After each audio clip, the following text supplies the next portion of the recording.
السلام علیکم۔ سحری اور افطار کے لیے متوازن اور کم کیلوریز والا کھانا جو آپ کو روزے کے دوران توانائی فراہم کرے گا اور ساتھ ہی آپ کے وزن کو بھی کنٹرول میں رکھے گا۔ سحری میں کیا کھائیں؟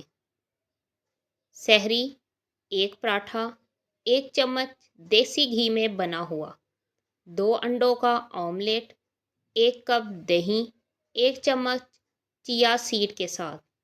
پراٹھا: دیسی گھی میں بنا ہوا، آٹا چپاتی کے برابر 50 گرام، 120 کیلوریز، دیسی گھی 1 چمچ 10 گرام، 90 کیلوریز، پراٹھے کی مجموعی کیلوریز 210۔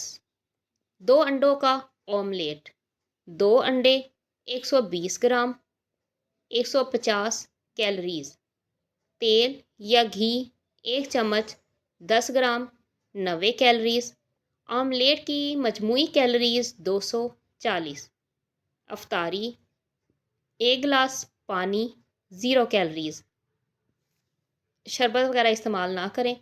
2 کھجور، 45 سے 50 کیلوریز، 5 چمچ فروٹ چاٹ، 50 سے 70 کیلوریز، اگر فریش فروٹ جیسے سیب، انار، آم وغیرہ ہوں۔ 5 چمچ چنا چاٹ، 100 کیلوریز، اگر سبز چنے، ٹماٹر، پیاز اور چٹنی ہو۔ افطاری کی مجموعی کیلوریز 195 220۔ رات کا کھانا: 1 روٹی، 60 گرام، 150 کیلوریز، اگر روٹی سفید آٹے کی ہو۔ 5 چمچ دال، سبزی، چکن، 70 یا 80 کیلوریز، دال کی قسم پر انحصار کرتا ہے۔ 1 پلیٹ سلاد، 50 سے 80 کیلوریز، اگر سلاد میں ٹماٹر، کھیرا، گاجر وغیرہ ہو۔ 1 کپ گرین ٹی، اگر بغیر چینی کے ہو، 0 کیلوریز۔